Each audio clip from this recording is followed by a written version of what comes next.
본문은 이스라엘 땅에서 아무래도 목숨을 부지하기 어렵다고 생각한 다윗이 이스라엘의 주적인 이제 블레셋 땅으로 망명한다라는 내용이죠. 블레셋은 지중해에서 다른 도시나 배들을 약탈하며 살았던 그 에게 문명의 그리스 문명이에요. 에게 문명의 그 원류의 뿌리를 두고 있는 해양 민족의 일부입니다. 일부가 그 뭐 바다를 떠돌다가 해적질하던 애들이에요. 그 바다로 가서 이제 어느 마을에 해안가 어느 도시를 가서 털어먹고 또 이렇게 뭐 돌아다니던 애들이었어요. 그 싸움 되게 잘했던 애들입니다. 그 옛날 같은 바이킹, 중세로 따지면 이제 바이킹. 그 유명했어요. 싸움을 잘해가지고. 걔네들이 이제 지금 지도 있으면 이제 팔레스타인 땅에 지금의 이스라엘, 지금 현대로 따지면 이스라엘의 지금 팔레스타인 가자 지구 있죠. 가자 지구. 지금 한창 이스라엘이 막 전쟁하고 있는 가자 지구가 블레셋 땅이에요. 가자가 가드예요. 가드. 성경에 나오는 가드. 정착했던 민족이 이제 가나안 블레셋 민족입니다. 그러니까 원래는 해양 민족인데 팔레스타인 그러니까 팔레스타인이라는 말이 블레셋에서부터 나온 말이에요. 블레셋을 팔레스타인 이렇게 얘기하는 거예요. 유래가 거기서부터 나온 겁니다. 블레셋에서 팔레스타인 나온 거예요. 그러니까 이제 팔레스타인 땅 하면 블레셋인의 땅이라는 말이에요. 이스라엘이 뭐 2000년 넘게 거기를 비워놓고 갑자기 이거 우리 땅이네 하고 나타나면 누가 그걸 인정해줘요? 걔네들이 억지 부리는 거지. 하나님 심판받아가지고 다 내쫓겨났는데 뭘 거기가 지네들 땅이에요. 하나님도 그거 다 내쫓았는데 억지 부리는 거죠. 그걸 이제 시온주의라고 하는 겁니다. 시온주의는 신앙하고 아무 상관없어요. 유대인들이 그렇게 시온주의라고 외치는 건 정치적인 얘기예요. 신앙하고 유대교하고 아무 상관없어요. 유대인들 오히려 보수적인 유대인들은 종교의 심취해 있는 유대인들 있죠. 보수적인 애들, 하레디라고 이제 모자 쓰고 수염 이렇게 기른 애들은 이스라엘은 하나님께 심판받았기 때문에 나라를 세우면 안 된다라고 주장하는 애들이에요. 그래서 걔네들은 세금도 안 내요. 세금도 안 내고 나라에서부터 보조를 받는 거고. 군대도 안 가요. 그래서 나라에 대한 의무를 전혀 안 믿. 야, 너네들이 지금 이 나라가 유지되는 게 우리가 하나님께 기도하기 때문에 그렇게 되는 거야 라고 생각하는 거예요. 그래서 얘네들은 원래는 세우면 되지도 않은 나라인데 너희들이 억지로 정치적으로 해가지고 세웠으니까 그걸 우리가 하나님이 심판받아야 되니까 우리가 기도를 막아주고 있는 거야 이렇게 생각하는 애들이에요. 얘네들도 또라이들이에요. 둘 다 또라이입니다. 정상 아니에요 이스라엘은. 지금은 그런 거고 하여튼 지금의 가나안 블레셋인이 이제 지금의 팔레스타인이다 생각하시면 됩니다. 뭐 이스라엘 얘기하면 3박 4일도 모자랍니다. 종교는 이제 전에도 한번 간단하게 얘기했는데 이제 인어처럼 생긴 반은 하반신은 물고기고 상반신은 이제 사람 모양인 우리 인어 알죠? 인어공주 거기에서 나온 겁니다. 인어처럼 생긴 이제 다곤 바다의 신. 그리스는 포세이돈이죠, 그죠? 바다 하면. 근데 이제 여기는 이제 다곤이라고 반은 밑에는 하체는 물고기고 위 상반신은 이제 사람인 다곤신을 섬겼고 이 블레셋은 5개의 도시 국가가 연합으로 생긴 하나의 연합체예요. 그러니까 하나의 왕이 있는 게 아니에요. 5 도시 국가가 각각의 왕이 있어요. 왕이 있는데 이제 해안 도시 쪽에 바닷가에 있는 도시가 가자, 아스글론, 아스돗 이 3개가 이제 바닷가에 있는 도시고 이 내륙 쪽으로 들어오면 이제 에글론, 가드 이렇게 되는 겁니다. 내륙 쪽이 아무래도 이스라엘 남유다 쪽하고 가깝겠죠. 그죠? 그러니까 지금 다윗이 가드로 간 겁니다. 내륙 쪽에 있는 가드 왕 아기스에게 간 거죠. 제일 가까우니까. 이 5개 해안 도시 3개와 내륙 도시 2개가 이제 연합체가 그러니까 미국처럼 그렇게 이제 주가 이렇게 막 연합해가지고 이제 하나의 미국 형성되듯이 그렇게 된 겁니다. 근데 그 중에 왕 중에 누가 대가리냐 이거는 없어요. 다 동일한 그겁니다. 이들은 이제 연맹체니까 이들은 사사들과 사울 왕 때는 국력이 강했어요. 사사 시대 때 이스라엘을 끊임없이 괴롭힌 민족이 이제 블레셋이잖아요, 그죠? 사울 왕 때도 마찬가지입니다. 이거 사울 왕 때까지 가는 거예요. 이게 200년 넘게 이스라엘을 괴롭혀요. 괴롭히다가 이제 다윗이 통일 이스라엘을 만들고 난 뒤에는 국력이 약화됩니다. 다윗이 다 정리해버려요. 약화되고 이스라엘이 솔로몬이 죽고 난 뒤에 이스라엘이 분열됐잖아요. 남북으로 갈라질 때 다시 국력이 강화됩니다. 강화돼서 또 이스라엘을 괴롭혀요. 그러다가 북이스라엘이 아수르에게 망하잖아요. 아수르에게 망하는데 그때 또 이제 국력이 같이 이제 블레셋도 같이 이제 전쟁을 하거든요. 근데 그 아수르에 의해서 국력이 굉장히 약화됩니다. 약화되다가 남유다가 바벨론에 망할 때 같이 쓸려 나가요. 없어져요. 사라집니다. 사라지고 이제 역사 속으로 이제 블레셋이라는 나라는 없어져요. 그 본문에서 다윗은 사울 왕에게 생명의 위협을 느껴가지고 이스라엘에서 가장 가까운 블레셋의 내륙 도시인 가드로 이제 정치적 망명을 하게 됩니다. 그런데 이스라엘에서야 다윗이 영웅이죠. 그죠? 그런데 블레셋으로 넘어가면 어떻게 돼요? 주적이죠. 그죠? 우리나라처럼 이제 김일성쯤 되는 거예요, 북한에. 자신들의 영웅을 죽인 자신들의 영웅이 골리앗을 죽인 주적이란 말이에요. 그 괴롭힌 걸 다윗이 자신들을 괴롭힌 걸 생각하면 이제 때려 죽여도 시원찮은 존재가 다윗이죠. 블레셋 입장에서는. 그런데 그가 자기 나라로 온대요. 정치적 망명을 한대요. 이걸 누가 순수하게 믿겠냐고요. 그죠? 아니 바보 아니면 그거 안 믿죠. 야 저쪽에서 이스라엘의 영웅이 우리나라로 정치적 망명을 한다고? 그걸 어떻게 믿어? 이걸 믿으면 바보죠. 당연히 의심합니다. 당연히 의심하니까 다윗이 그걸 알아요. 안 믿을 거 뻔히 알죠. 아니까 이제 자기가 또 거기서 죽을까봐 미친 척 하는 거죠. 오늘 본문에 나오듯이 미친 척 하면서 자존심이고 나발이고 다 버리고 일단은 살고 보자 해서 미친 척 해서 그 공경을 벗어난다라는 것이 오늘 본문의 내용입니다. 자, 이 본문의 말씀을 꼭 씹어보면 이상한 부분이 되게 많아요. 그죠? 이 사건이 흥미로운 것은 자, 우리가 이때까지 살펴본 다윗의 인생 여정과 차이가 있죠. 그죠? 다윗은 여태껏 삶이 승승장구했어요. 하나님의 이름으로. 그죠? 계속 성공하는 삶을 살았어요. 계속해서 올라가는 삶을 살고. 근데 어느 정점에서 딱 이르자 사울로부터의 핍박이 시작되고 거기서부터 이제 도망가기 시작해서 내리막을 가는 겁니다. 근데 우리가 보통 생각하는 다윗의 삶은 골리앗을 물리친 이스라엘의 민족의 영웅. 그리고 우리에게는 뭐예요? 믿음의 영웅이죠. 그죠? 또 다윗이 여러 가지 어려움을 당할 때마다 하나님께서 그를 도와주신 것을 우리는 기억해요. 그죠? 다윗이 잘나서 이 위기를 모면했던 적은 없어요. 다 하나님께서 도와주신 겁니다. 그러니까 우리가 생각하는 다윗은 이런 이미지란 말이에요. 승승장구하다가 공경에 처했을 때 하나님께서 도와주시고 그를 위로해 주시고, 그죠? 그리고 왕까지 만들어 주신 우리가 생각하는 다윗의 이미지예요. 성공하는 신자의 삶 이런 거죠.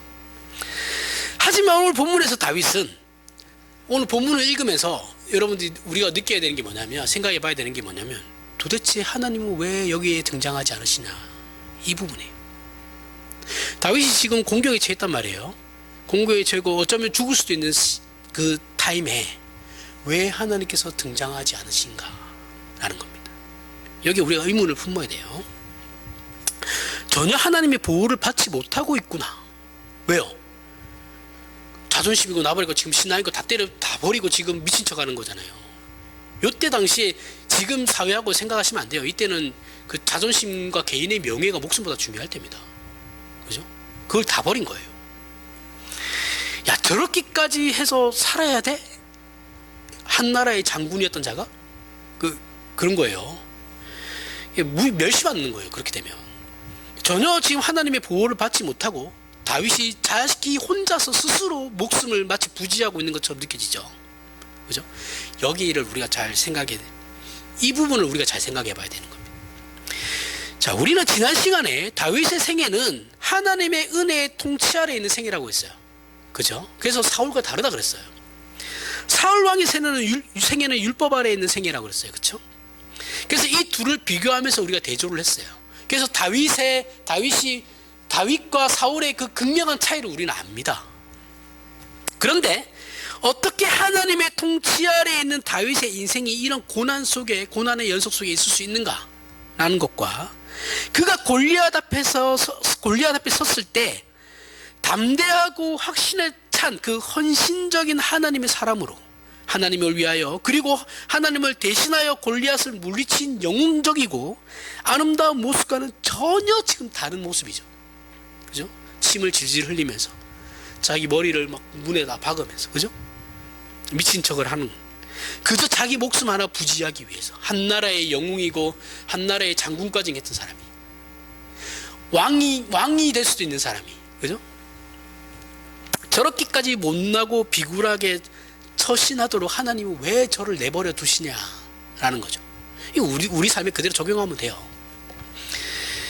이게 여기에 우리의 시선이 이제 집중이 되죠. 하지만 우리가 다윗의 생애를 이해할 때 골리앗 사건뿐만 아니라 지난주에 살펴본 그 제사장밖에 먹지 못하는 진설병을 먹은 사건이나 오늘 본문에 미친 척한 사건, 그리고 앞으로 나올 여러 가지 사건 속에서, 앞으로도 다윗은 여러 가지 사고를 쳐요. 많이 칩니다. 사건 속에서 하나님께서 어떻게 일하시는지에 대한 그 깊은 성경적 이해가 없으면, 하나님께서 이렇게 일하시는구나라는 것에 대한 우리가 이해가 없으면, 깊은 이해가 없으면 우리의 신자된 현실 생활을 제대로 영위할 수 없어요. 우리는 그저 영웅적인 다윗만 바라보게 되는 겁니다. 그러면 항상 내 삶과 비교하기 때문에 나는 비참해요. 늘. 그죠? 더 나은 신자의 삶을 살 수가 없습니다. 성경은 그걸 원하는 게 아니거든요. 잘 생각해 보셔야 됩니다. 한국 교회 대부분의 신자들은 골리앗을 물리친 그 다윗의 영웅적인 모습을 가장 중요한 모델로 삼고 그렇게 되기를 소원하죠. 그죠? 그렇지 않은 것은 그래서 신앙이 없는 행위이고, 행위라고 생각해서 영웅적이지도 못하면 아무것도 아닌 그런 신자가 되어버려요. 내가 큰 인물이 되지 못하면 나는 아무것도 아니다라고 생각해요. 목사들 중에도 이런 사람들 많습니다. 저도 그렇게 생각했어요. 크게 쓰임받기를 원한다. 어렸을 때 저도 그런 기도 많이 했습니다. 하나님 이 양 쓰실 거면 저도 크게 되기를 원해요. 뭐 이런 기도 했었어요.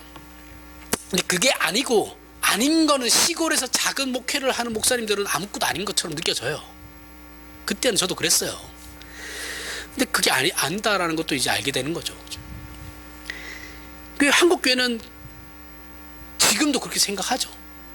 이왕이면 크게, 그죠? 오늘 이 문제를 잘 살펴서 오늘 하나님의 그 통치 아래 있는 신자의 현실적인 신앙의 승리가 무엇인지를 우리가 확인해야 돼요. 그럼 다윗의 이런 모습을 통해서 그럼 신자의 승리가 과연 무엇인가를 우리가 다시 한번 생각해 봐야 되는 거예요. 고린도후서 1장 8절에서부터 9절에 형제들아, 우리가 아시아에서 당한 환난을 너희가 모르기를 원하지 아니하노니 힘에 겹도록 심한 고난을 당하여 살 소망까지 끊어지고, 우리는 우리 자신이 사형 선고를 받은 줄 알았으니 이는 우리로 자기를 의지하지 말고 오직 죽은 자를 다시 살리시는 하나님만 의지하게 하심이라. 자, 바울이 아시아에서 당한 환난은 이제 고린도후서 11장에 잘 나타납니다. 우리는 하나님께서 이렇게 큰 일꾼을 세우셨으면, 바울이 당한 환난은 일반인이 생각지도 못하는 그런 환난들이죠. 그 삶의 전체가 환난이에요. 근데 우리는 다윗의 그런 모습은 생각 안 하고 다윗이 멋지게 사역한 그것만 지금 계속 생각하죠. 그죠? 목사들도 그래서 내 사역도 저럴 거야 라고 생각하고, 그러면서 이름을 바울로 바꾸고 하는 사람도 많아요. 아닙니다. 전혀 아니에요. 바울은 전생애가 고난이었어요. 환난이었고. 태장 맞으신 목사님 없어요. 그죠? 몇 번이나 목숨을 건 그런 일을 당하는 목사님이 우리나라에 없어요. 지금 없습니다. 그런 사람들. 근데 어떻게 바울이 돼요? 말도 안 되죠. 하나님께서 그럼 그렇게 큰 일꾼을 세우셨으면 모든 어려움을 해결할 수 있는, 아니면 어려움을 최소한 면하게는 해주셔야죠. 그래야지 그가 하나님의 일에 더 집중할 수 있는 거 아니겠습니까? 우리는 이렇게 생각한단 말이죠. 그의 주변을 정리해 주시고 그의 주변을 좋은 사람들로 만들어 주시고 갈 때마다 좋은 사람들과 조력자들을 만나게 해주시고 그렇게 간섭하셔야 되는 거 아닙니까? 이렇게 우리는 생각한단 말이에요. 이런 우리의 기대와는 전혀 달라요. 다르게 바울의 사역은 어려움에 끝까지 어려워요. 그러다가 죽어요. 순교해요. 문제는 그러면 하나님 왜 그렇게 일하시냐라는 거예요. 이 질문에 대해 바울은 답을 가지고 있습니다. 바울은 자기를 의지하지 말고 오직 죽은 자를 다시 살리신 하나님만 의지하게 하려고 그렇게 하신 것이다 라고 자신이 고백하고 있죠. 그렇죠? 기독교 신앙은 삼위일체 하나님이 계시는데 그 삼위일체 하나님께서 능력을 갖추고 계시고 신실하시지만 믿는 자의 능력과 신실함에 의해서 이 둘의 관계가 더 좋아지고 더 안 좋아지는 관계가 아니다라는 거예요. 자, 하나님은 신실하시고 능력을 다 갖추고 계신 분인데 믿는 내가 어떻게 하느냐에 따라 이게 더 좋아지고 이 둘의 관계가 더 좋아지고 나빠지고 하는 관계가 아니다라는 거예요. 시작이 그렇지 않다라는 거예요. 시작도 그렇고 죽을 때까지 그런 게 아니다라는 거예요. 신자를 포함한 죄성을 가진 인간에게는 무속적인 신앙이 굉장히 강하죠. 그죠? 그래서 믿고 있는 당사자에 대한 부분이 너무 크게 작용해요. 그래서 우린 자꾸 기독교를 믿으면서 우린 계속 우리 안에는 무속신앙적인 그런 게 타락한 종교성이 계속해서 나오는 거예요. 그래서 내가 어떻게 하느냐에 따라 하나님과의 관계가 더 좋아지고 나빠지고가 된다고 생각하는 거예요. 무속신앙이라는 건 믿음의 대상보다 믿는 자의 행위가 더 중요하죠. 믿음의 대상은 누군지 중요하지 않아요. 내가 어떻게 하느냐가 중요한 거예요. 그래서 그 행위, 믿는 자의 행위가 신앙의 중요한 요소로 치부되기 때문에 매우 주관적이죠. 내가 어떻게 하느냐에 따라 달라지는 것이기 때문에 나에 의해서 절대적인 기준이 없죠. 내가 어떻게 하느냐에 따라 달라지는 거예요. 때문에 무속신앙은 믿는 자의 진심이나 열심이나 치성이 매우 중요하게 작용하죠. 그것이 신앙을 성립하게 만드는 겁니다. 나로 인해서 그 신앙이 성립되는 거예요. 기독교는 아니죠. 기독교는 하나님에 의해서 신앙이 성립되는 것이고 그 외 모든 종교는 나로 인해서 신앙이 성립되는 거예요. 그러니까 내가 신을 찾아가는 거지 기독교처럼 신이 우리를 먼저 찾아오는 신앙은 세상에 없어요. 기독교 말고는 없습니다. 그 어떤 신앙이랄지라도. 하지만 기독교는 이게 기독교죠. 기독교에 있어서 믿음이라는 건 믿는 자의 믿음의 대상에 관한 거예요.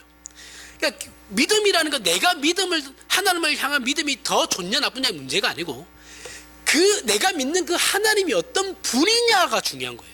어떤 분이고 그분이 나에게 어떠한 구원을 주셨냐 이걸 아는 게 중요한 거예요. 이게 굉장히 중요해요. 이게 기독교의 핵심입니다.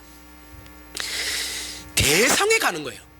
나에 대한 것이 아니고 내가 믿는 하나님에 대한 거예요. 욥도 그래서 나중에 마지막에 내가 귀로만 들었는데 눈으로 봅니다 라고 얘기하는 게 그 말이에요. 내가 하나님을 이제 누군지 알겠습니다라는 거거든요. 전에는 내가 생각해서 내 마음대로 내 열심만 있으면 된다고 생각했는데 그게 아니었어요. 하나님. 그걸 알게 되는 거예요. 그걸 내가 눈으로 확인합니다라는 거예요. 그게 욥이에요. 이상한 믿음의 인내, 화신 이런 게 아니고 그 대상을 믿기 위한 대상에 관한 정보가 아니에요. 그러면 하나님이 누구신가? 그러면 하나님은 이런 분이시고 저런 분이시고 이런 정보로만 되는 것이 아니에요. 그건 단순한 것이 아니고 그 믿음의 대상이 유일한 창조주이시고 온천하 만물의 주인이시며 자, 하나님은 이런 분이야 이런 분이야 이런 분이야 이런 분이야 그걸로만 끝나는 것이 아니라 하나님을 안다고 하는 것은 하나님이 온천하 만물의 주인 창조주이시고 주인이시다라는 것을 알고 믿는 거예요. 그게 아는 거예요. 우리를 당신님의 형상적 존재로 지으신 존재이고 우리를 사랑하심으로 그 사랑과 믿음으로 묶기 원하시며 작정과 예정하심으로 그 모든 걸 이루시는 분이다라는 것을 알고 믿는 게 하나님을 아는 겁니다. 관계가 형성된 거죠. 그렇죠? 관계가 형성되지 않으면 하나님을 절대 몰라요. 하나님에 대한 그 성경에 나오는 그런 뭐죠? 단어가 생각이 안 나요. 그 하나님에 대한 그 정보들만 가지고 내가 하나님을 안다라고 얘기하면 그건 거짓말이에요. 그건 하나님을 아는 게 아닙니다. 하나님을 아는 건 내가 그 하나님을 믿고 그 하나님이 누구신가를 아는 걸 얘기하는 거예요. 내가 하나님을 눈으로 봅니다. 요 고백이 나와야 되는 거예요. 그 욥은 그 전까지 하나님을 몰랐던 거예요. 하나님이란 존재는 아는데 하나님이 어떤 분이신지를 몰랐던 거예요. 그리고 난 뒤에 자기가 고난을 겪고 난 뒤에 하나님이 와서 얘기하시는 걸 듣고 보니 하나님이 이런 분이시구나 라는 걸 알게 된 거예요. 그리고 내가 이제 하나님을 눈으로 봅니다 이렇게 얘기하는 거죠. 굉장히 중요합니다. 이게 없으면 하나님을 믿을 수가 없어요. 근데 이렇게 만드시는 분이 또 하나님이시죠. 그렇죠? 내가 하나님을 믿고 싶다고 해서 믿어지는 게 아닙니다. 그래서 우리 신자의 믿음이나 헌신은 전부 어떻게 되는 거냐? 이런 하나님의 어떠하심에 대한 반응일 뿐이에요.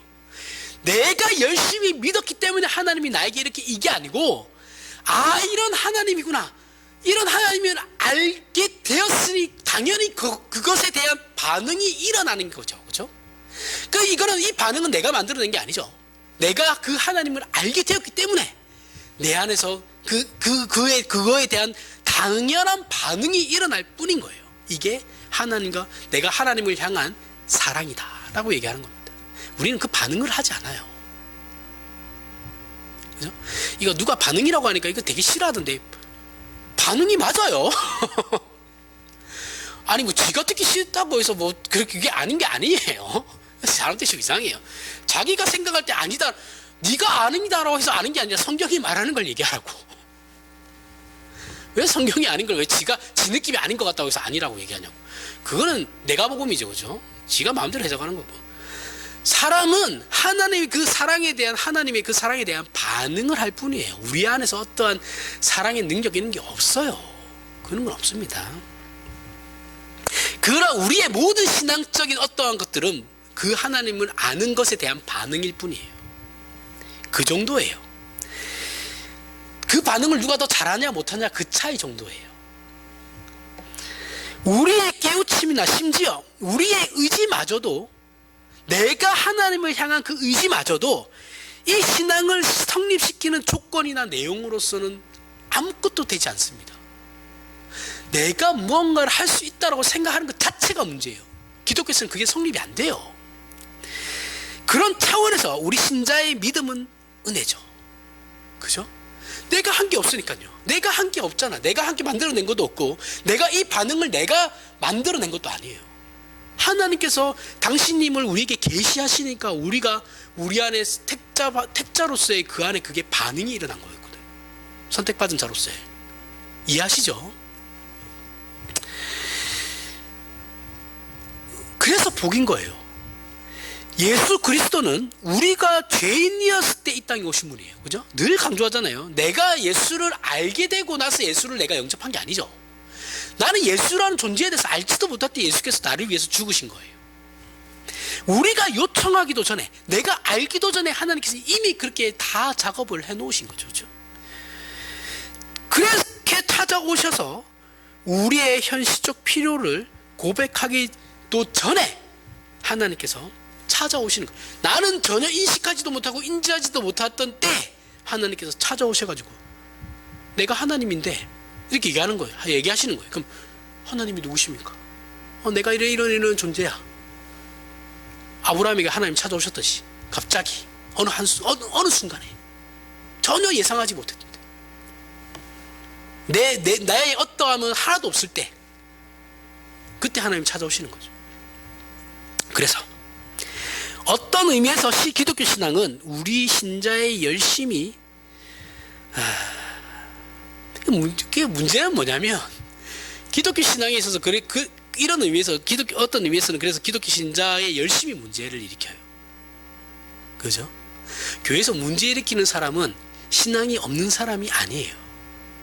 신앙이 없는 사람들은 교회를 잘 안 나오는 거지. 이 교회당을 잘 안 나와요. 그게 그 사람이 문제가 아니고 그 사람은 계속 인도를 하면 되는 거고, 그 사람들이 문제가 아니라 내가 신앙이 있다라고 자부하는 사람들이 교회에서 문제를 일으켜요. 내가 말이야 이러면서 눈에서 레이저 쏘고, 그죠? 육두문자 날리고. 공동회의하는데 왜 육두문자를 날려야 됩니까? 상식을 다 탑재하고 있는 사람들인데 못 배운 사람들이 어디 있어요? 요즘에 글자 다 알잖아요. 글도 다 읽을 수 있는데 왜 무식한 소리들을 그리고 막 공동회의 때 할 이유가 뭐가 있어요? 그렇게 하죠. 열심을 내지 말라는 말이 아니죠, 그죠? 우리는 늘 열심을 내야 됩니다. 열심을 내야 되는데, 하나님의 사랑과 진실하심 앞에 우리가 녹아져서 열심을 다하게 되는 건 사실이지만, 그 열심도 그가 하나님에 대한 열심이죠. 그 의지고 열심이고 하나님의 신실함에 대한 반응이긴 한데, 우리가 그렇게 하지 않았다고 하나님이 아니신 건 또 아니시죠. 그죠? 그리고 구원을 베풀지 않으시는 하나님도 아니시죠.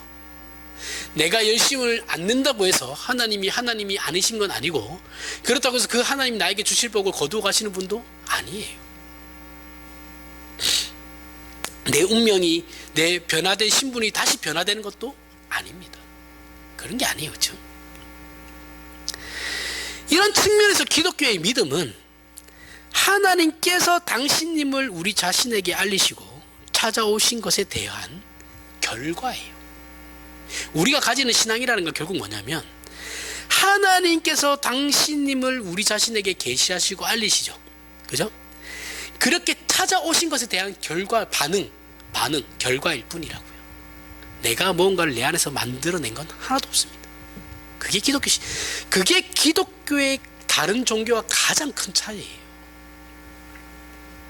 하나님께서 나를 원하시고 나에게 당신님을 나타내셔서 알게 하심으로 가지게 하신 내용이 바로 믿음이에요. 그죠? 내가 열심을 내서 만들어낸 게 아니죠. 하나님의 우리에게 계시되심으로 말미암아 그것으로 대해서 이제 하나님이 우리에게 그 알게 하심으로 말미암아 거기서 나온 반응이기 때문에 이게 믿음이라는 거죠. 하나님이 누구신지를 아는 겁니다. 내가 그 믿음을 가짐으로써 하나님께서 나를 찾아오시거나 구원을 베푸시는 것이 아니에요. 우린 굉장히 이걸 많이 착각해요. 내가 믿음을 가지면 하나님께서 더 잘 찾아오시고 아니면 덜 찾아오신다고 생각하죠. 저번에도 얘기했지만 예배가 특히 이게 심해요. 예배의 어떤 마음가짐 중요한데 내가 그렇게 준비되어 있으면 내가 예배 시간에 하나님으로부터 더 많은 은혜를 받을 것이다 라고 생각하는 건 굉장히 큰 착각입니다. 우리의 노력과 아무런 상관없어요. 자다가도 은혜 받아요. 제 친구 중에 한 명 그런 사람이 있었습니다. 진짜 자다가도 은혜 받습니다. 모르는 거예요. 진심이기 때문에 내가 정성을 다 해야 된다는 건 맞죠. 그래서 내가 하나님을 아니까, 알기 때문에 정성을 안 들일 수가 없는 거죠. 그거는 맞아요. 그죠? 근데 그것조차도 내가 하나님을 알기 때문에 그런 거잖아요. 하나님께서 우리 알게 하셨기 때문에. 그렇다고 해서 그러면 오늘 아무 준비 없이 왔다가 그냥 아무런 준비도 없이 왔다가 그냥 앉아있다가 그 은혜 받는 그 사람은 은혜 못 받냐면 그것도 아니에요. 하나님이 또 그런 사람들에게 또 은혜를 주세요. 그러니까 우리가 그런 거에 대해서 내가 준비가 더 됐고 덜 됐고 해가지고 은혜를 더 받으시다라고 착각을 하시면 절대 안 됩니다. 야, 쟤는 예배 드리러 와갖고 왜 저래? 복장은 또 왜 저렇고? 그런 얘기 할 필요가 없어요. 그 목사만 하면 됩니다.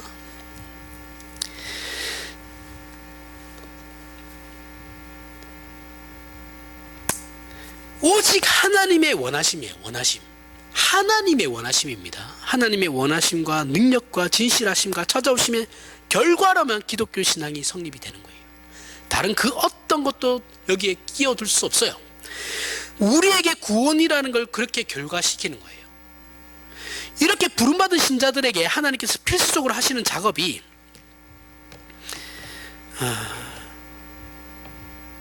우리 자신이 기독교 신앙의 존립이나 성공이나 유지하는 데 있어서 그 어떤 조건도 방법도 내용도 아니다라는 걸 우리 스스로 확인케 하는 훈련을 반드시 시키신다라는 거예요. 이걸 왜 시키냐면 제가 이렇게 얘기했잖아요. 그럼 우리는 뭐야? 이렇게 생각하시는 분들이 있거든요. 그러면은 그럼 나는 뭐야? 라고 했을 때 하나님께서 그 훈련을 통해서 네가 뭔지를 가르쳐 주시는 거예요. 이해를 돕기 위해 요셉을 보면 알죠. 요셉이 가장 적절한 예입니다. 근데 우리 요셉 많이 했잖아요. 그죠? 다 압니다. 이제 요셉은 결과적으로 애굽의 총리가 되고 자기 가족을 구하는 차원에서 우리는 그를 위인이나 영웅으로 생각하고 자꾸 그의 생애를 극화시키려 하죠. 그죠? 하지만 이건 결론을 근거로 합리화, 우리는 요셉의 결론을 알기 때문에 이거는 그것을 가지고 근거로 합리화할 뿐이에요. 우리는 요셉이 꾼 꿈을 근거로 그는 어렸을 때부터 비전이 있었다라고 계속해서 주장하지만 사실은 아니죠. 그게 아니고 요셉은 자신이 꾼 꿈을 비전으로 가지고 있었던 것도 아니고 야심으로 가지고 있었던 적도 없어요. 그런 야심이 없던 순진한 그냥 철부지의 어린아이였어요. 그 꿈은 하나님께서 꾸게 하신 거죠. 야, 네가 앞으로 이제 미래에 이런 일이 일어날 거야 라고 이제 하나님께서 예시를 보여준 거예요. 예언적 꿈이죠. 내가 꾸고 싶어서 꾼 꿈이 아니에요.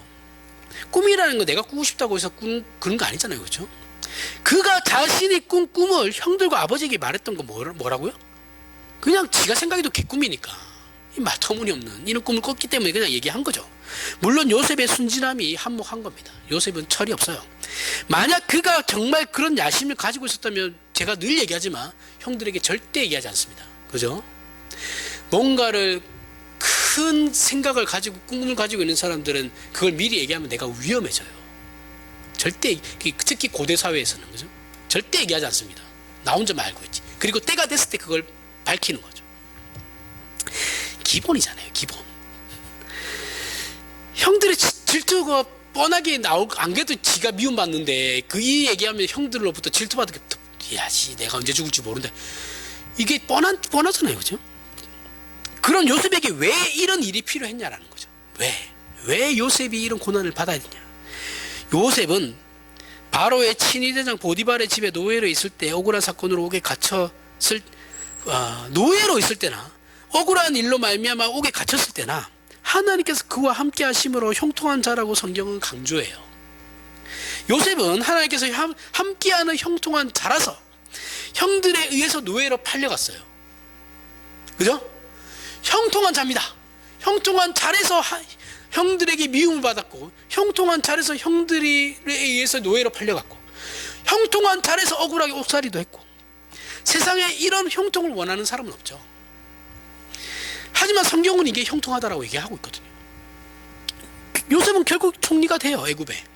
총리가 되고 난 후에야 자신에게 일어난 모든 일이 우연의 산물이 아니다라는 것을 알게 되죠. 그죠? 하나님께서 자신의 인생을 인도하신 것임을 알게 돼요. 언제 알게 돼요? 자신의 형들을 봤을 때. 자신의 형들이 식량을 사러 온 걸 봤을 때. 자기는 형들을 알죠. 그때는 형들도 나이가 많았으니까. 요셉은 어렸으니까 얼굴이 변하죠. 나이가 먹었으니까. 30대였으니까. 모르죠. 형들은 요셉이 어렸을 때만 보고 노예로 팔았으니까. 그때 아는 거예요. 요셉도. 그 전에 요셉이 하나님이 원망 안 했겠어요? 죽으라고 했을 겁니다. 죽으라고. 이게 뭐예요, 하나님?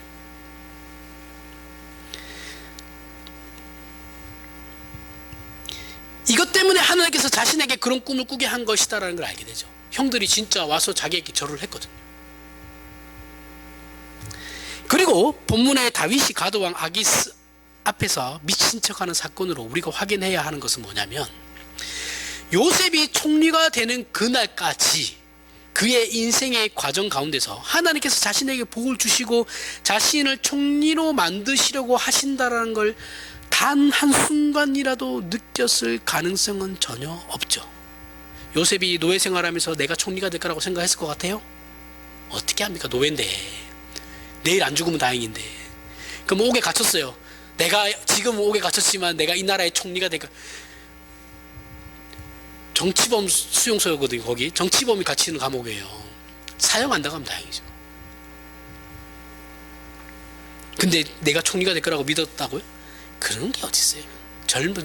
매 하루하루 매 순간이 절망의 나날이었을 겁니다.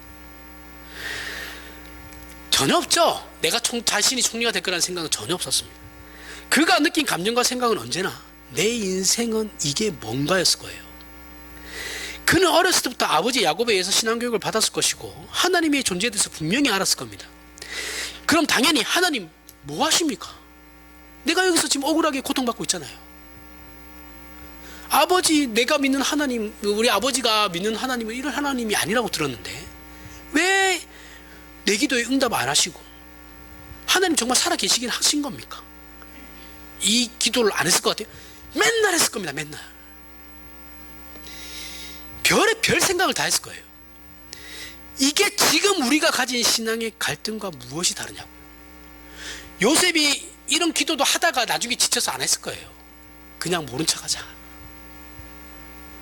절망의 나날을 보내는데 그때도 희망을 가지고 하나님께 기도한다는 게 그러나요? 그럴 수 있나요? 안 좋은 일이 10년 가까이 막 이어진다고 생각해 보세요. 그럼 내가 하나님 아무리 신자라도 야 이거 하나님이 진짜 살아계신 거 맞아? 이런 생각 안 할 사람이 누가 있어요? 기도도 안 하고 교회도 안 나가죠. 교회당도 안 나오겠죠. 당연히. 요셉이라고 안 그랬겠냐고. 우리랑 다를 게 없어요. 없는 사람이 똑같은 사람입니다. 이게 지금 우리가 가지고 있는 그 신앙의 갈등과 뭐가 다르냐고요. 똑같잖아요. 그죠? 우리 신자들은 모두 아브라함과 모세와 요셉과 다윗처럼 되기를 원해요. 하지만 저들의 생애를 보면 저들이 그렇게 하나님께 크게 쓰임 받을 것 같다라는 걸 느낄 만한 과정은 없어요. 요셉의 과정을 보세요. 하나님께 크게 쓰임 받을 사람 같아요? 그런 사람이 노예로 팔려가고 옥에 갇힙니까? 그죠? 다윗을 보세요. 하나님께 크게 쓰임 받을 것 같았죠? 처음에는. 어렸을 때 골리앗을 이겼으니까. 그 멋진 신앙 고백을 하면서. 그죠? 잘 나갈 것 같았는데요. 꼬꾸라지기 시작했어요. 한없이 꼬꾸라집니다. 한없이 나락으로 빠져요. 이런 생각 했겠어요?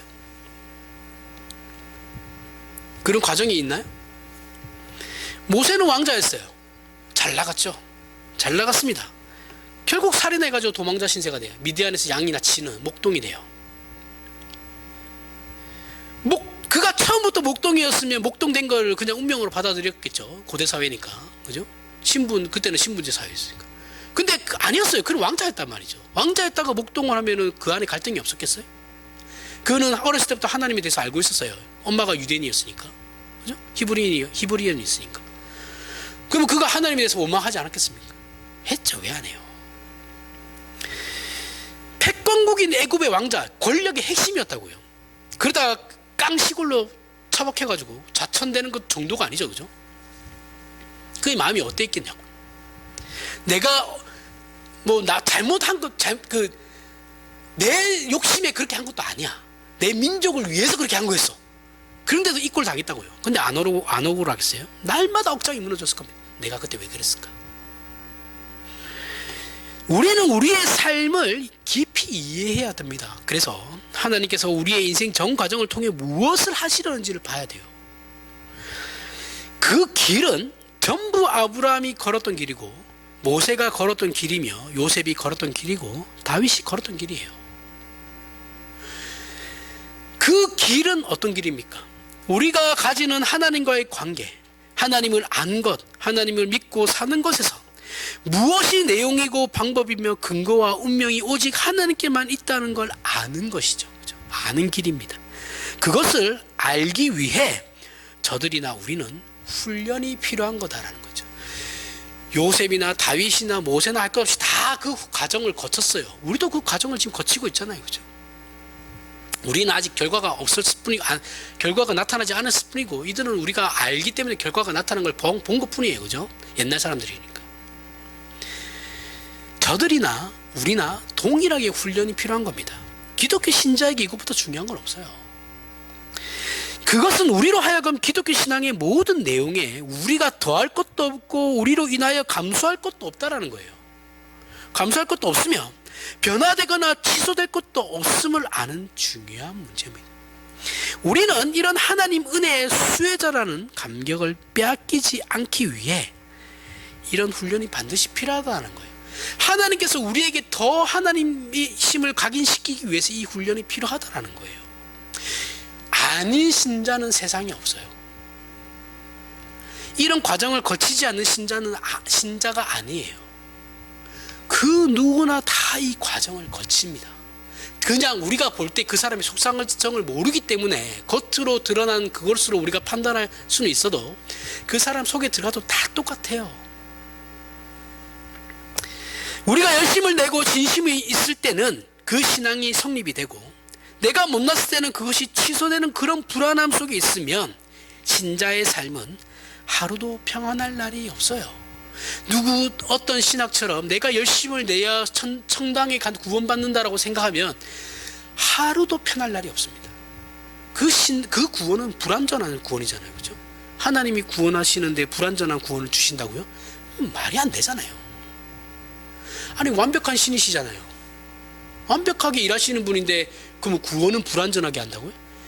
어떻게 그게 아예 신학 자체가 성립이 안 되는 거예요.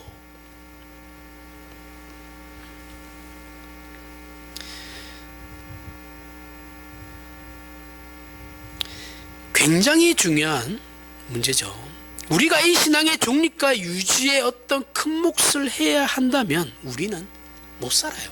괴로워서. 안 믿고 말지. 굉장히 중요한 문제이므로 성경은 이스라엘 역사에서 이 문제를 또 가르치거든요. 그게 어디냐? 신명기 8장입니다. 신명기 8장 1절에서부터 3절에 내가 오늘 명하는 모든 명령을 너희는 지켜 행하라. 그리하면 너희가 살고 번성하고 여호와께서 너희의 조상들에게 맹세하신 땅에 들어가서 그것을 차지하리라. 내 하나님 여호와께서 이 40년 동안에 내게 광야 길을 걷게 하신 것을 기억하라. 이는 너를 낮추시며 너를 시험하사 내 마음이 어떠한지 그 명령을 지키지 않는지 알려 하심이라. 너를 낮추시며 너를 줄이게 하시며 또 너도 알지 못하며 내 조상들도 알지 못하던 만나를 내게 먹이신 것은 사람이 떡으로만 사는 것이 아니요 여호와의 입에서 나오는 모든 말씀으로 사는 줄을 내가 알게 하려 하심이니라. 아마도 우리는 이스라엘의 출애굽 사건에서 홍해가 갈라지는 사건을 제일 먼저 떠올릴 거예요. 이스라엘 광야 생활 출애굽 할 때 딱 보면 우리가 제일 먼저 떠오르는 게 뭐예요? 홍해가 갈라진 거. 그죠? 왜 중요하다고 생각하기 때문에 그런 거죠. 하지만 그것보다 더 중요한 게 이 만나 사건이에요. 사실은. 이유는 뭐냐면 출애굽한 사건이 외적인 하나님의 간섭을 대표하는 것이다 라고 한다면 만나 사건은 내적인 하나님의 간섭을 대표하는 겁니다. 홍해가 갈라지는 건 출애굽 구원이죠. 그죠? 구원에 대한 건 하나님께서 외적으로 이렇게 기적을 10가지 기항을 내리시고 홍해를 갈라서 구원하시는 거죠. 그렇죠? 근데 이거는 이제 외적으로 보여지는 것이고 외적인 하나님의 그 구원이 다 드러나는 것이고 이 만나가 뭐냐면 우리의 내적인 거죠. 내적인 문제를 이제 대표하는 거, 하나님의 내적으로도 간섭하신다라는 걸 보여주는 건데, 그런 하나님께서 이스라엘 그리고 온 인류에게 내적으로 간섭하시는 그 내용이 그럼 무엇입니까? 라는 거죠. 사람이 떡으로만 살지 않고 하나님의 말씀으로 산다라는 겁니다. 그게 하나님께서 내적으로 간섭하신다라는 거예요. 여기에는 당시 이스라엘이나 지금 우리 신자에게나 똑같이 중요한 시험거리가 있어요. 이스라엘은 애굽에서 해방되었지만 그들이 지금 있는 광야에는 먹을 것이 없죠. 그죠? 광야에 뭐가 있겠어요? 아무것도 없죠. 그러자 이스라엘은 노예로 사는 것과 자유인으로 사는 것의 차이가 뭐지? 어차피 노예로 살면서 죽나 자유인으로 굶어 죽나 뭐가 다르다는 거냐. 어차피 죽을 건데 그럴 거면 뭐 하려고 우리를 구원시키셨냐, 이런 불평을 하기 시작합니다. 그죠? 우리랑 똑같아요. 불신자로 사나 신자로 사나 내 삶과 형편은 나아진 것이 없는데 뭐 하려고 내가 하나님 날 구원 왜 시켰냐. 똑같은 거죠. 이스라엘이 출애굽이 우리의 구원을 얘기하는 거거든요. 그죠? 상징하는 거죠. 그리고 홍해는 세례죠. 홍해에 갈라진 그 홍해를 건너는 건 세례를 받는 걸 얘기하는 겁니다. 그리고 광야 생활은 뭐예요? 구원받은 뒤에 신자의 삶을 얘기하는 거죠. 그죠? 정말 딱 우리 모습을 보는 것 같은데, 아니 하나님 이럴 거면 왜 나를 구원하셨습니까? 이런 불평 안 해본 사람 없어요. 신자라면 누구나 다 하는 겁니다. 그리고 이 문제는 아무리 유일하신 삼일체 하나님을 섬기라고 해도 나의 생명과 직접 연관된 먹을 것이 없으면 어떻게 하나님을 섬길 수 있으며, 또한 그게 무슨 의미가 있는지에 대한 의문을 생산하게 되죠. 아니 내가 내일 굶어 죽게 생겼는데 하나님이 도대체 나에게 무슨 의미가 있냐라는 거죠. 그죠? 그러자 하나님께서 이스라엘에게 만나를 주십니다.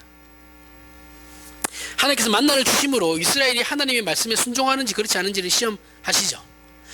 너희가 먹을 것이 없어서 나에게 순종하지 못한다고 하니까 그래 내가 그럼 너에게 먹을 것을 줄게. 그리고 난 뒤에 너희들이 진짜 너희들 말대로 먹을 것이 없어서 순종 안 한 건지 한번 따져보자. 이거죠. 하나님께서 시험하신 게 그 내용입니다. 유혹이 아니에요. 테스트의 개념이죠. 시험 두 가지가 개념이 있죠. 유혹과 테스트가 있는데 여기는 하나님께서 테스트하는 거죠. 너희들이 그렇게 얘기하니까 나한테 뭐라고? 먹을 것이 우리의 환경이 나빠서 하나님을 섬기지 못하겠습니다라고 얘기하니까 그럼 내가 환경 바꿔줄게. 먹을 거 줄게. 너희들 부족함이 없게 줄게. 그러고도 너희들이 나를 섬기나 안 섬기나 보자. 너희가 그렇게 얘기했으니까 이런 겁니다. 하나님을 섬기는 문제가 외적인 환경에 좌우되는 건지 아니면 내적인 심성에 너희의 심성에 좌우되는 건지를 내가 시험해 볼 거다. 그렇게 하나님께서 40년 동안 이스라엘에게 만나를 먹이세요. 이거 40년 동안 40년도 안 가요. 바로 들통납니다. 바로 얼마 가지도 않아요. 이스라엘은 원래 출애굽한 그 해에 가나안 땅에 들어가게 돼 있었어요. 그죠? 이스라엘이 40년 동안 광야를 뼈돌리는 거는 하나님 계획이 없었어요. 그죠? 하나님 그냥 출애굽 시켜가지고 바로 이스라엘을 가나안 땅에 집어넣는 거였는데 안 됐죠. 왜요? 가데스 바네아에서 정탐꾼 12명 보내가지고 야 가나안 땅 좀 보고 와봐. 어떤지 보고 왔더니 얘네들이 쫄아가지고 갈렙과 여호수아 빼고는 가면 죽습니다. 우리 못 갑니다. 이렇게 돼서 안 가잖아요. 그죠? 그 불순종에 의해서 40일 동안 정탐을 했는데 하루를 1년으로 잡아가지고 하나님께서 40년 동안 광야에서 돌리시는 거예요. 방랑하게 해서 20세 이하 출애굽할 때 당시에 20세 이상들은 다 죽여버려요. 20세는 성인이죠. 20세부터 그 민족의 공적인 일을 할 수 있는 그거예요. 그래서 다 죽여버려요. 1세대는 다 죽이죠. 그리고 2세대를 가지고 2세대, 3세대를 데리고 이제 그 가나안 땅으로 들어가는 겁니다. 근데 이 40년 동안 이스라엘은 만나를 먹고 있었으므로 굶을 이유가 전혀 없었죠. 메추라기도 보내주셨고 고기도 먹었어요. 그럼에도 불구하고 저들은 끊임없이 불평했어요. 끊임없이. 그렇다고 하나님께서 판정을 내리시죠. 그죠? 이 시험은 결국 외적인 것이 아닌 우리의 내적인 심성에 문제가 있다는 것을 부정할 수 없는 명확한 판단으로 드러나는 시험입니다. 인간이 하나님께 제대로 순종하지 못하는 이유가 배고픔과 같은 환경에 의한 것이 아니고 인간이 태어나면서부터 가지고 있는 죄성 때문이다라는 사실이 이 광야 40년 동안에 드러나는 거예요. 그래서 하나님께서 사람을 외적 지원보다는 내적인 변화가 본질이라는 그 요약의 말씀이 바로 사람이 떡으로만 살 것이 사람이 외적인 환경으로 사는 것이 아니고 하나님 위에서 나오는 모든 말씀으로 사는 거다. 이 말씀이 너희를 변화시킬 거다. 그거죠. 하나님께서 이런 시험을 통해 근본적인 문제가 어디에 있는지를 이스라엘에게 확인시키신 후에 신명기 8장 16절에 자 하나님께서 야 너희 환경이 중요한 게 아니야. 너희의 내 말이 너희를 변화시킬 건데 그렇게 확인시키신 후에 8장 16절에 내 조상도 알지 못하던 만나를 광야에서 내게 먹이셨나니 이는 다 너를 낮추시며 너를 시험하사 마침내 내게 복을 주려 하심이었더라. 이 과정을 통과하지 않으면 사람은 신앙을 하나님의 어떠하심에 붙잡힌 거라는 감격으로 가지 못하게 된다는 거예요.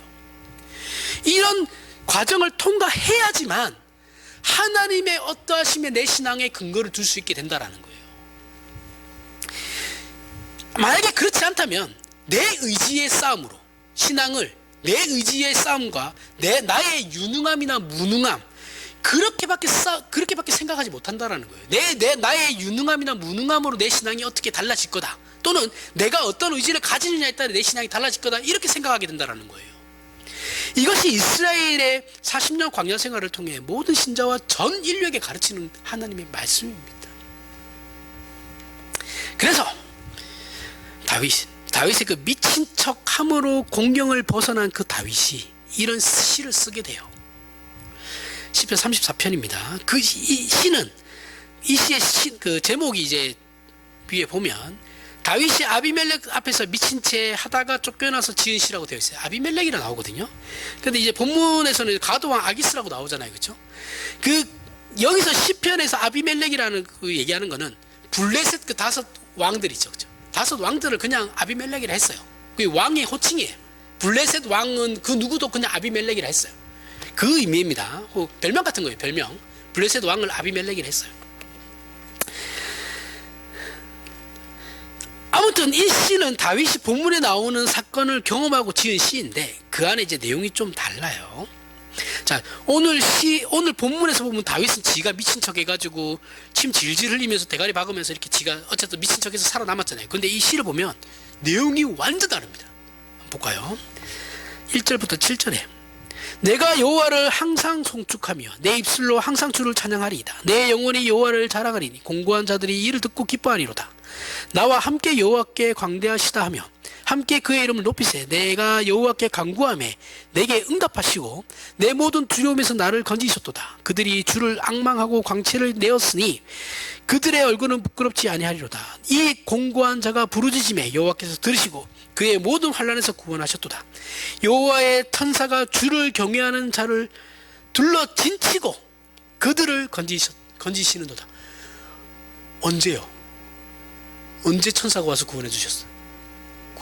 다윗을. 내용이 다르죠? 그죠? 다윗의 그 현실과 다윗이 지금 그 일을 겪고 난 뒤에 지은 시가 완전 달라요.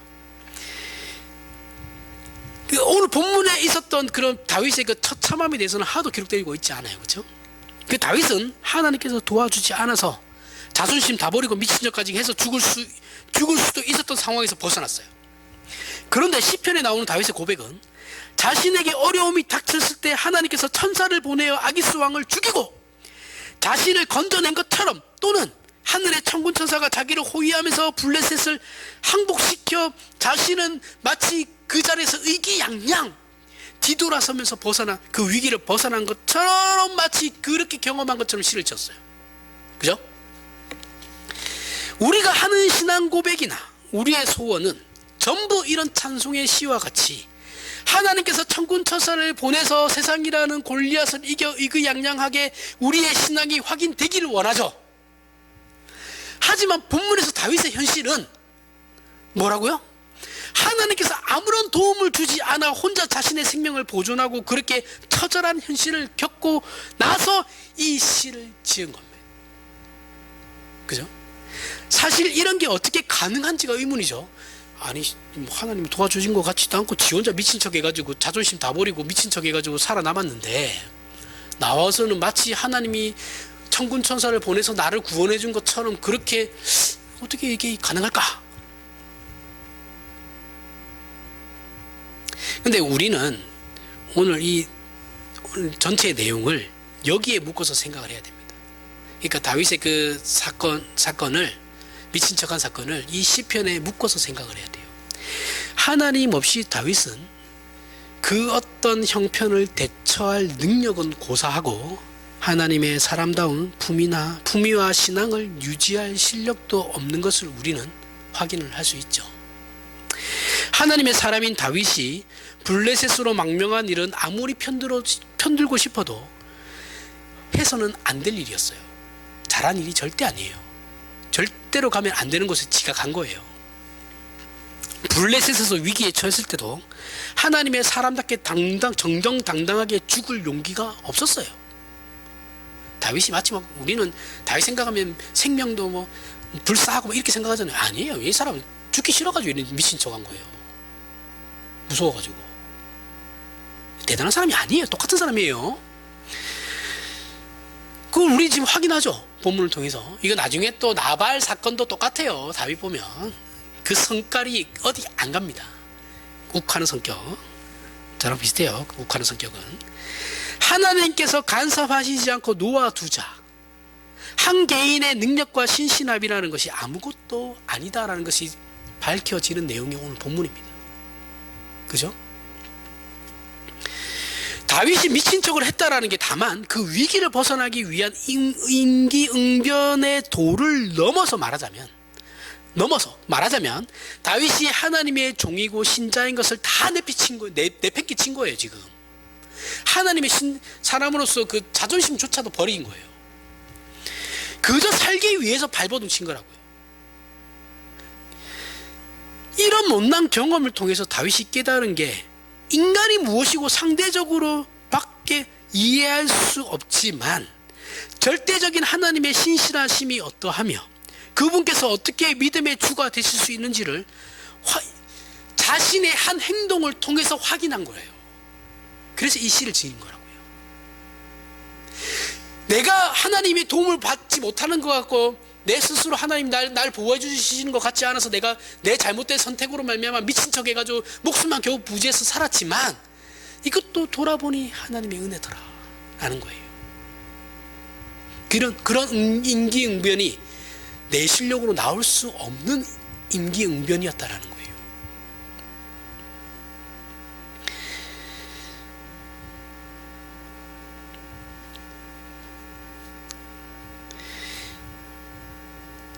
이런 못난 경험을 통해서 다윗이 깨달은 게 뭐냐면 인간이 무엇인가, 그리고 인간은 상대적이구나, 하나님의 그럼 신실하심이 어떠하며 그분께서 어떻게 우리의 주가 되시는가를 확인한 거라고요. 여기가 중요한 겁니다. 이게 중요한 거예요. 그의 행동은 그럴 수 있어요. 그죠? 그 다음이 중요한 거죠. 그가 이걸로 말미암아 조금 더 성장했다라는 게 중요한 겁니다. 언제나 그게 중요한 거예요. 잘못은 누구나 다 하는 겁니다. 그죠? 그 다음에 어떻게 하느냐가 중요한 거죠. 하나님께서 우리의 기도에 응답하시냐 안 하시냐의 문제는 2차적이라는 거예요. 중요하지 않아요. 그건 2차적인 문제고, 기독교 신앙이 유지되려면 하나님의 우리의 믿음의 대상이 진실한지, 우리를 사랑하시는지, 그분의 속성과 성품이 어떠한지, 우리와 믿음을 나누고 사랑을 나눌 만한 인격의 소유자이신지를 우리 우선에서 생각해야 된다는 거예요. 그런데 우리는 신앙에 입문하자마자 마구잡이로 붙잡고 늘어져요. 그게 믿음이 좋다라고 생각해요. 그죠? 그 다음부터는 하나님과 밀당을 합니다. 그죠? 이게 믿음이 좋은 줄 알아요. 그래서 와가지고 교회 오니까 은혜를 받았어요. 너무 좋아. 좋은데, 좋은 것까지는 좋을 거 알겠는데, 너무 좋으니까 뭐 이것도 내팽개치고 저것도 내팽개치고 교회만 와가지고 막 하나님 붙잡아 기도만 열심히 하면 막 신앙이 좋아지는 줄 알고 그런 사람들이 있다고요. 그리고 교회는 거기에 대해 또 부채질하죠. 응?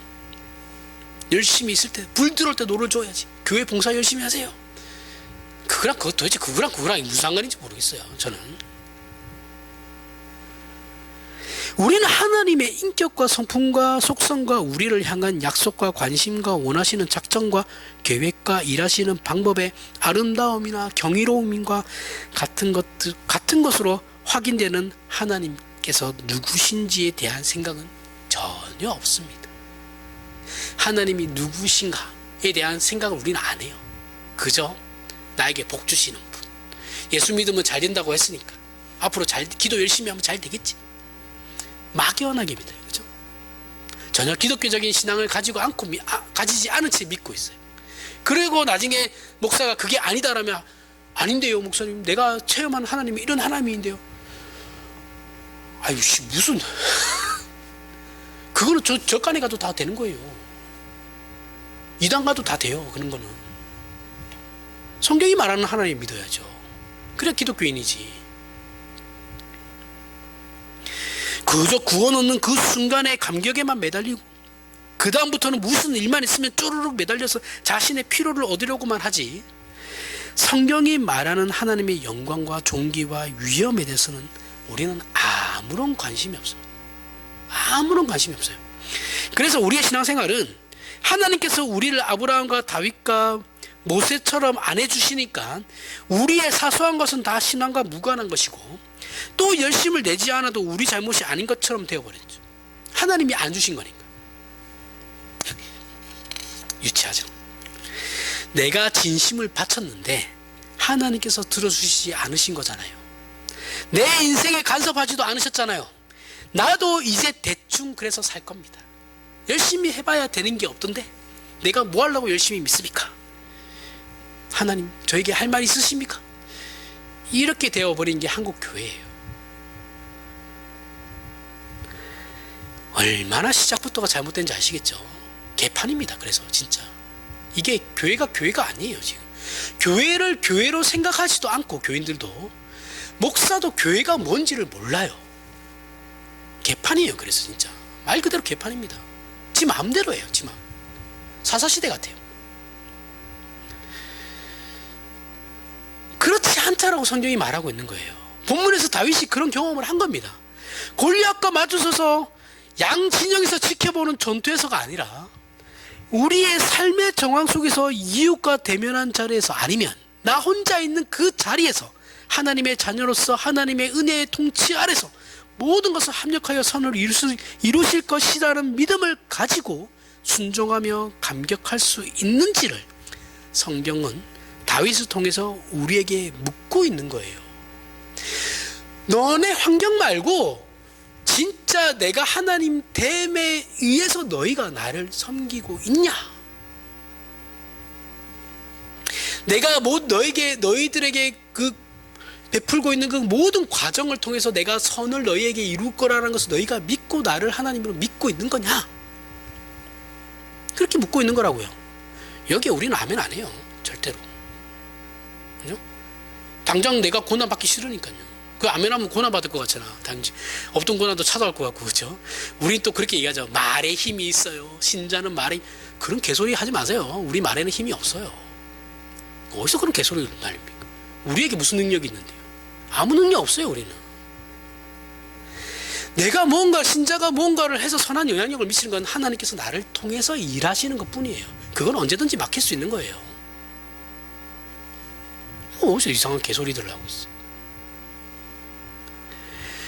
지금 우리 스스로가 자신에 대해 하찮게 여기는 자신의 처지나 지위나 환경이나 가족이나 회사나 학교 등 그 어떤 장소나 상황이나 정황 속에서도 이 하나님, 진실하신 하나님, 우리보다 더 사랑하시는 하나님, 인격적인 행복과 감격으로 찾아오시는 하나님, 그 하나님의 자녀라는 사실 속에서 우리의 존재와 우리의 삶의 내용들을 전부 하나님께 항복시키고 묶을 수 있다면, 그러면 우리가 다윗이 되는 것이 아니고, 다윗이 되는 것이 아니고 그것이 바로 다윗이 살아간 인생이라는 거예요.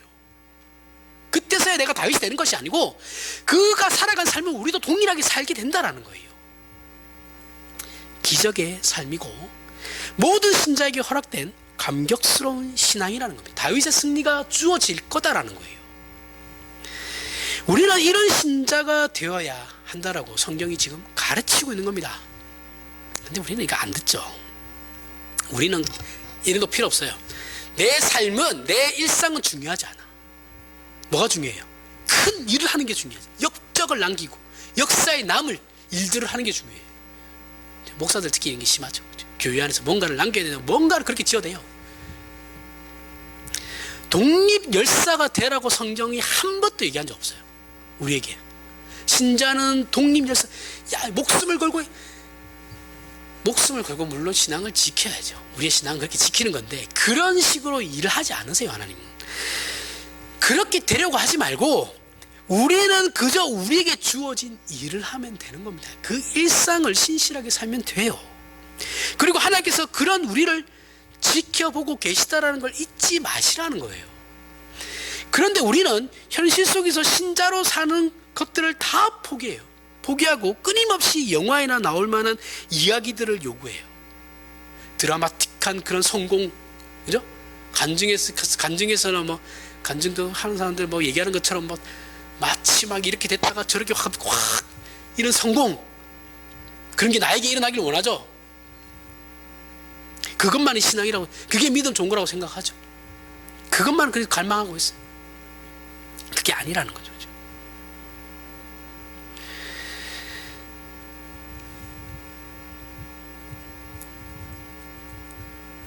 그러니까 그런 거를만 갈망하고 있으니까 우리가 신자로서의 삶을 한 번도 산 적이 없어요. 한국 교회는 어떻게 살아야 되는지를 몰라요.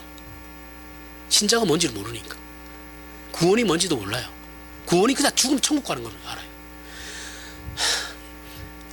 그러니까 인꼬라진 거예요. 우리는 다윗을 다윗으로 만든 하나님께서 그 아들을 보내시어 우리를 구원하시고 지금도 아니 앞으로 영원히 우리를 지키신다라는 걸 알아야 됩니다. 여기에 있는 모두가 이런 하나님을 대면하시길 진심으로 소원합니다. 그리고 이것이 우리가 믿는 기독교 신앙의 위대함이고 감격이에요. 우리의 인생 여정이 삶의 정황이 고통스럽고 불만스러울지라도, 제가 이렇게 얘기한다고 해서 고통스럽고 불만스러운 게 좋은 거다라고 막 그런 게 아니에요. 그죠? 알죠? 아시죠? 저도 힘들어요. 그거 싫어요. 그런 거. 그거 좋아하는 사람이 어디 있어요? 근데 그게 나만 그렇다라는 게 아니다라고요. 여러분만 겪는 것도 아니고 모든 신자들이 다 겪는 겁니다. 나만 왜 이래요? 이렇게 얘기하시지 말라는, 그렇게 생각하시지 말라는 거예요. 모두가 다 겪는 겁니다. 그러한 불만이 있을지, 우리가 그런 불만을 가지고 있을지라도 결국 우리가 항복할 수밖에 없고, 하나님께서는 결국 다윗이 이런 미친 척을 하면서 겨우 목숨을, 자존심 버려가면서 목숨을 구제한 뒤에 하나님을 찬송할 수밖에 없었듯이 우리도 마찬가지다라는 거예요. 우리가 이 삶에서 그렇게 미친 척하면서 우리도 신앙 다 버려가면서 그렇게 구차하게 살았지만 결국은 하나님, 우리의 마지막은 하나님을 찬송할 수밖에 없듯이, 그리고 그 찬송받기에 합당한 분이시다는 걸 우리로부터 받으시는 하나님이시다라는 걸 잊지 마시라는 거예요. 이해하시죠? 그리고 우리가 그런 위대한 분을 아버지라 부르는 자녀들이라는 것을 절대 잊지 마십시오. 그리고 누리며 자랑하는 인생이 되시길 바랍니다. 기도하겠습니다. 하나님 아버지, 은혜를 감사합니다. 신자로 산다라는 것의 귀함과 놀라움과 기적과 힘을 확인합니다. 그 누가 신자들을 넘어뜨리고 방해하며 손해를 끼칠 수 있겠습니까? 오늘 다윗의 고백처럼 변치 않은 하나님께서 천군 천사를 보내어 우리를 보호하고 안보하며 인도하시는 걸 우리가 믿습니다. 그러니 우리가 주어진 삶의 모든 정황 속에서 진정한 하나님의 사람일 수 있게 하시옵소서. 또한 우리를 찾아오시고 알게 하시며 믿음을 허락하신 하나님을 믿는 믿음의 기적들을 누리는 저희가 되게 하심으로 우리 신자의 인생 자체가 기적인 것을 확인하는 우리가 되게 하여 주시옵소서. 예수님 이름으로 기도합니다. 아멘.